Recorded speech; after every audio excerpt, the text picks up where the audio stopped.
Olá, olá, bom dia. Olha só, hoje a gente vai continuar nosso conteúdo de matemática financeira, tá bom? Eu vou falar de taxas equivalentes. Mas para que serve taxas equivalentes, né? A gente vem trabalhando, falando de juros simples, de juro composto, e sempre batendo numa tecla. E que toda vez que eu for calcular, seja no regime de juros simples ou no regime de juro composto, a taxa percentual e o prazo tem que estar na mesma unidade de medida. O que isso significa? Significa, por exemplo, que se eu estiver falando de uma aplicação que dura aí 6 meses, a taxa tem que estar em meses, por exemplo, 3% ao mês. Se essa taxa, o prazo é de 6 meses, tiver uma taxa de 1,5% ao ano, olha só, eu tenho prazo em meses e tenho taxa ao ano. Eu tenho dois caminhos. Ou eu transformo o tempo que está em meses, converto ele para ano, e para isso basta usar uma regra de 3, ou eu converto a taxa. E aí pode ser que dê um pouquinho mais de trabalho, mas é importante que a gente saiba fazer, tá? Então, como é que eu faço para converter para taxas equivalentes? Como é que eu faço para saber qual é a relação entre uma taxa percentual anual e uma taxa percentual mensal? Bom, no regime de juros simples, vocês vão ver que é bem simples isso. Mas já no juro composto já dá uma complicadinha. Mas nem tanto também, né? Vamos lá, eu vou baixar aqui porque meu quadro agora está na chão, tá? Então, eu vou para som com vocês. Olha só. Então, aqui, o que a gente tem? Se vocês conseguem me ver aqui. É isso mesmo, estou sentada no chão. Mas olha só. No regime de juros simples, como é que eu vou fazer para trabalhar essa taxa equivalente? Olha o exemplo que a apostila de vocês não dá. 18% ao ano. Essa é uma taxa anual. Como é que eu vou fazer para converter essa taxa anual para taxa ao mês? Como? Olha só. 18% ao ano. O que eu vou fazer? Eu vou pegar essa taxa anual e vou dividir por 12. Simples assim.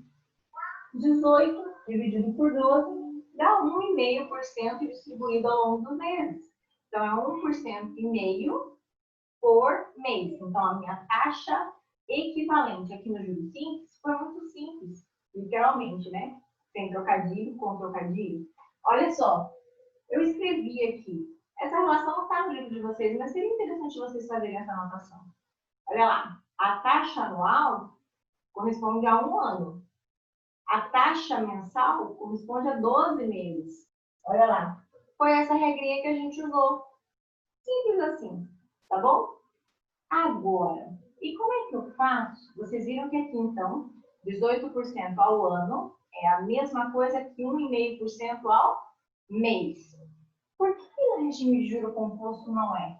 Aqui eu começo o meu exemplo, olha lá, juro composto, com 1,5% ao mês. Aí vocês podem falar, fácil, 18% ao ano. E vocês vão ver que não é a mesma coisa. Olha só, já tem um resultado aqui para vocês verem. Mas vamos ver como é que a gente chegou nesse resultado? Olha só. Deixa eu pegar minha caneta vermelha aqui. O que a gente tem aqui? Em um ano, capital, estou falando de montante, tá? Capital, 1 mais a taxa elevado ao tempo. Olha o meu tempo aqui. Meu N igual a 1 de um ano. Ok?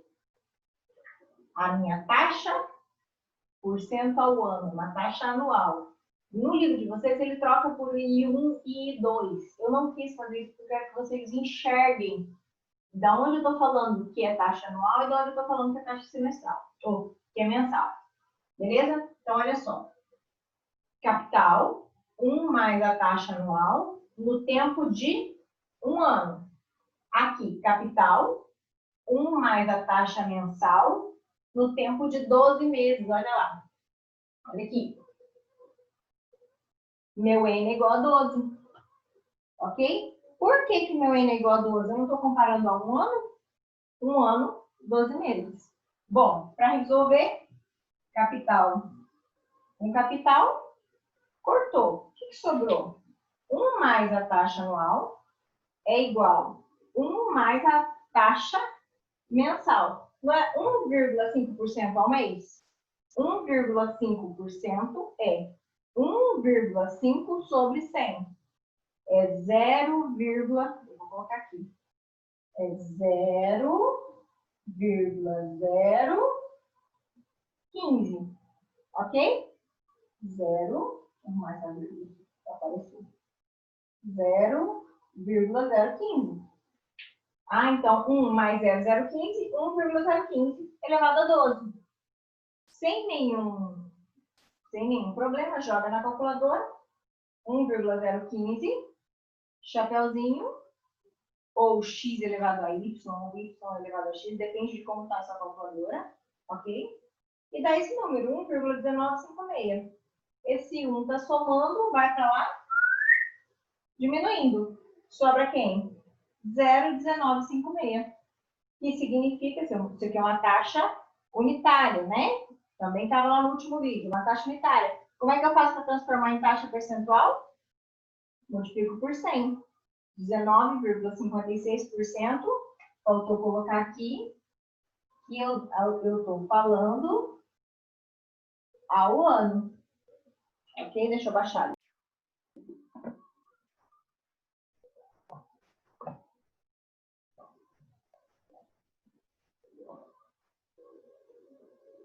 Então, olha só, dei uma pausa aqui na gravação, tá? Um problema técnico, vocês viram que quase não acontece, né? Então, a taxa anual, 19,56%.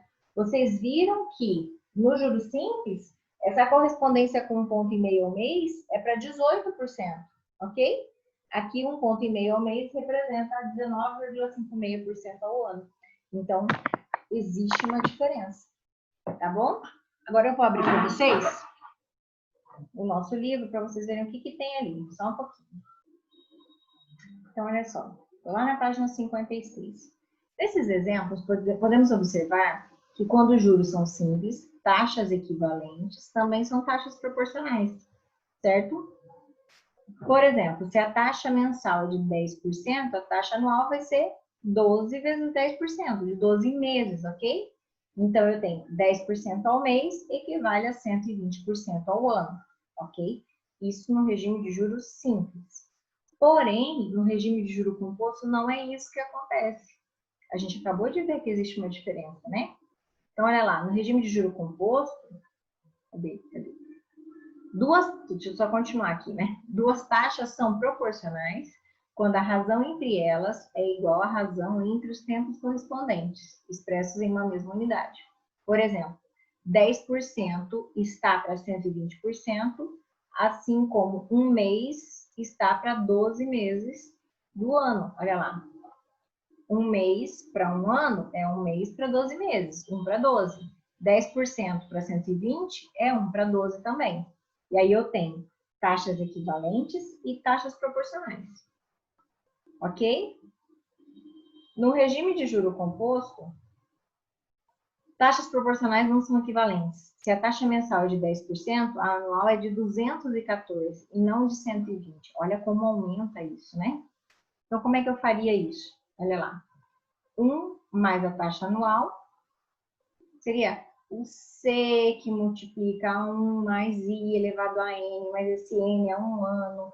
O C eu já vou cortar com outro C, que é C que multiplica 1 mais I, e esse I é mensal, elevado ao expoente N, que é o N de 12 meses, ok?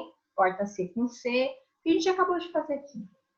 E aí eu tenho 1,001, 10%, né? 1 mais 0,1, 1,1, elevado a 12, aproximadamente 3,14.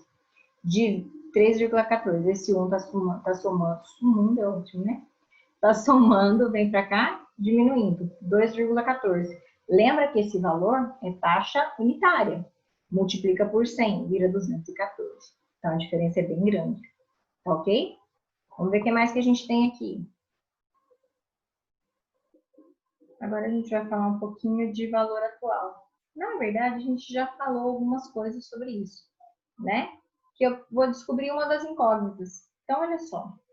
Na página 57, ele faz duas perguntas no quadrinho verde lá. A primeira é, uma pessoa aplica o valor de 10 mil reais a uma taxa de juros de 2% ao mês, qual é o montante após 2 meses? Olha, pergunta simples. Te deu capital, te deu taxa, te deu tempo, quer saber o montante. Joga na fórmula, tá resolvido. Agora, olha a segunda pergunta. Qual o valor deve ser aplicado hoje a uma taxa de juros de 2% ao mês, para que daqui a 2 meses se tenha um montante de 15 mil reais? Bora ver como é que vai ficar? Olha só. Agora eu tô no chão de novo. Então, eu quase caí em cima de mim, né? Mas tudo bem. Então, o que a gente tem? Ele quer saber qual é a capital. Ele deu a taxa de juros que é 2%. Ele diz que o prazo é de 2 meses e que o montante é de 15 mil. Então, eu vou jogar aqui. Olha só. 15 mil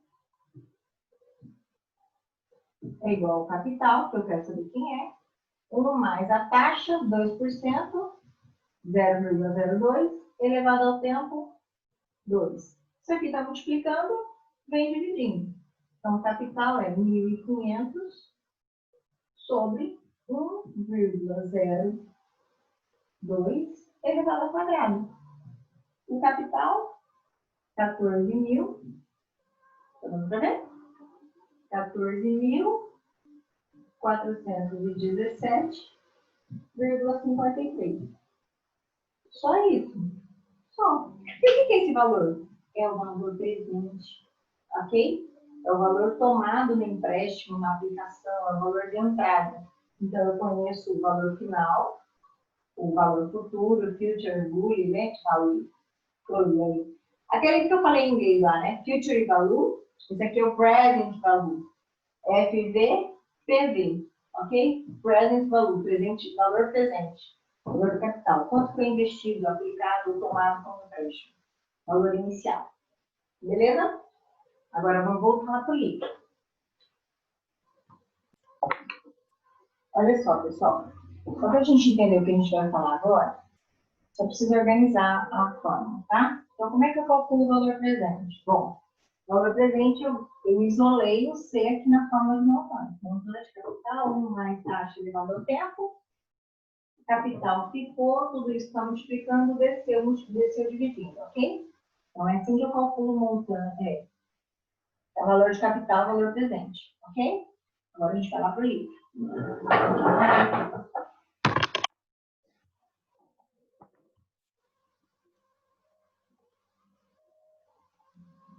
Então, olha só esse exemplo. Felipe fez um empréstimo de R$500 a uma taxa de juros de 5% ao mês. Um mês depois, ele pagou R$300 e, após mais um mês, quitou a dívida. Qual foi o valor do segundo pagamento e o valor total pago? Bom, R$500 é o valor de capital. Vamos tentar entender como é que fica essa conta? Olha só. Descendo aqui. R$500 foi o valor inicial. Está aqui no meu tempo igual a 0. Isso aqui é o tempo, é o prazo, o número de parcelas, essa linha aqui, linha temporal, tá bom? Então, olha só. Depois de um mês, ele pagou R$300. Então, tá aqui. Depois de um mês, pagou R$300. Depois de mais um mês, ou seja, no segundo mês, ele quitou a dívida, ok? Então, o que a gente sabe? A data do empréstimo, a data zero, o valor da dívida é de R$500. Esse valor é igual à soma de R$300 mais P2 na mesma data, ok? Então, o que a gente tem aqui? R$300 de montante, que foi o valor pago na primeira parcela, dividido por 1 mais a taxa de 5%. Isso tudo elevado a 1. Do que eu estou falando? Estou falando daquilo que está ali atrás.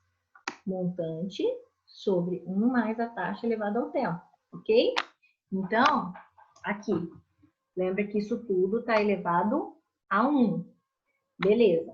Meu P2, pagamento 2, que eu não sei o valor, que é o que eu estou querendo descobrir, sobre 1 mais 0,05, que é a taxa, elevado a 2. Por quê? Porque o meu tempo agora é 2, eu estou na segunda parcela, segundo pagamento, ok? Então, a dívida de R$500 era o valor final, a soma dos R$300 que foi pago em um mês, mais o que foi pago no segundo mês. Ok. O que a gente fez? Isolou o P2, ó. Passou esse 300 sobre 1 mais 0,5 para lá subtraindo. 1 mais 0,5, 0,05, 1,05. 300 dividido por 1,05, ele já fez a conta, né? Cadê? Cadê minha calculadora? Deixa eu só pegar a calculadora aqui. Como é que ele fez essa conta? Diretão? 300 dividido por 1,05. 285. Não fez. Ele fez MMC aqui de todo mundo, tirou MMC de todo mundo. Bom, enfim, eu resolveria assim. 300 dividido por 1,05. Esse valor deu 285,71. Menos 500, tirando do 500, sobra 214,28. Esse 214,28 vezes quem está aqui embaixo do P2, que é 1,05 ao quadrado. Então, vamos anotar.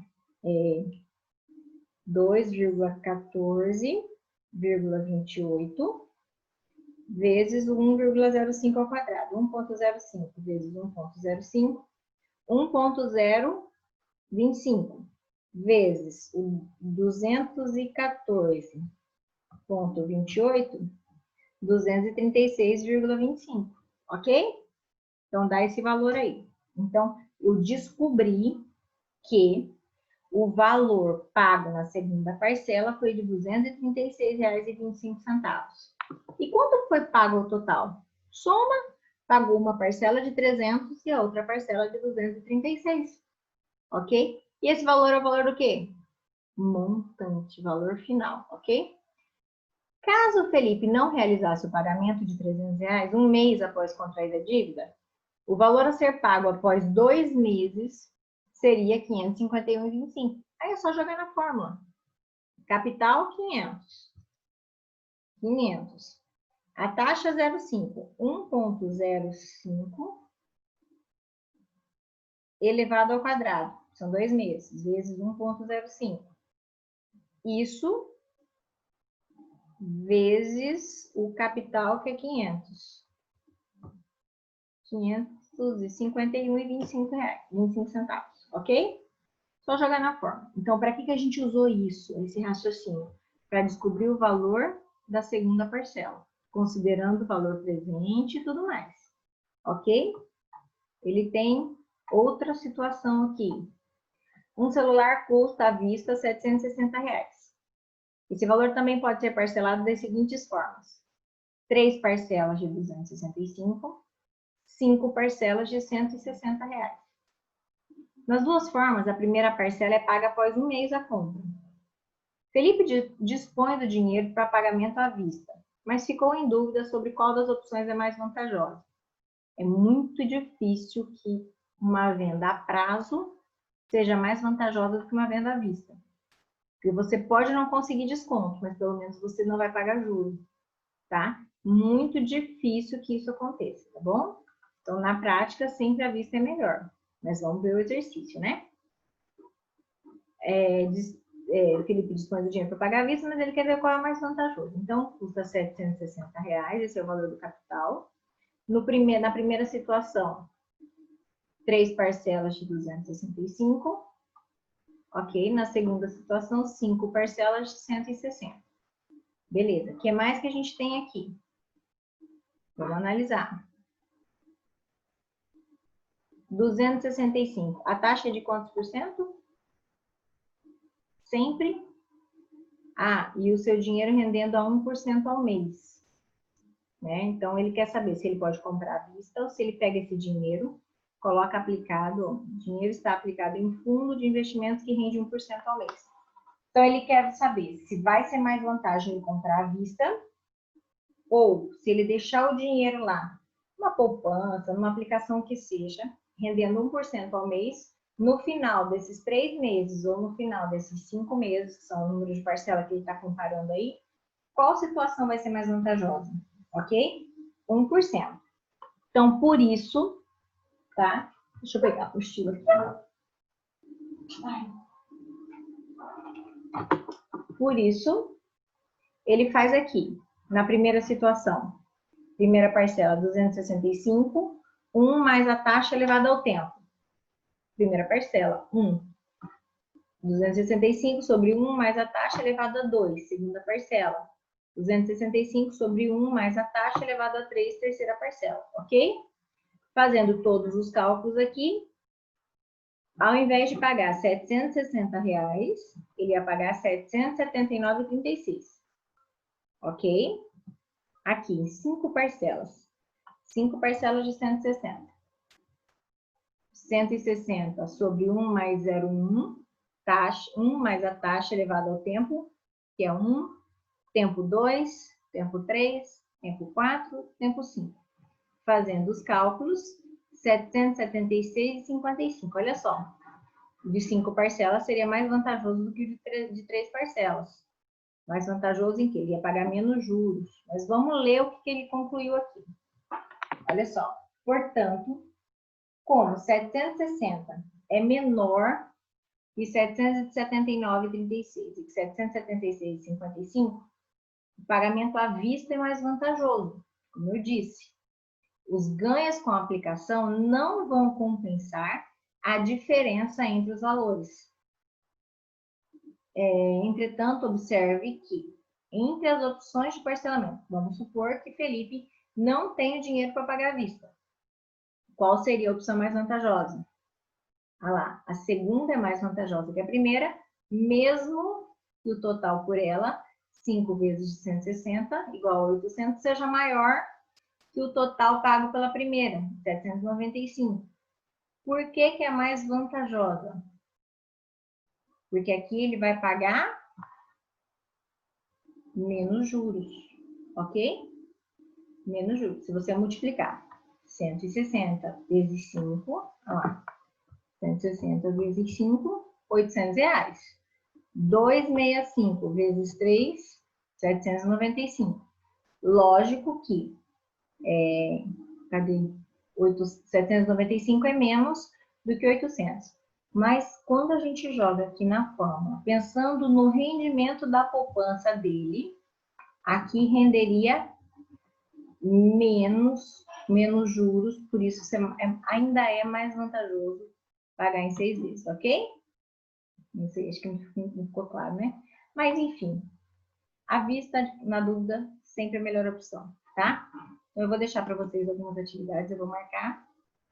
E até a próxima. Qualquer dúvida pode me perguntar, tá bom? Então, tchau, tchau, até mais.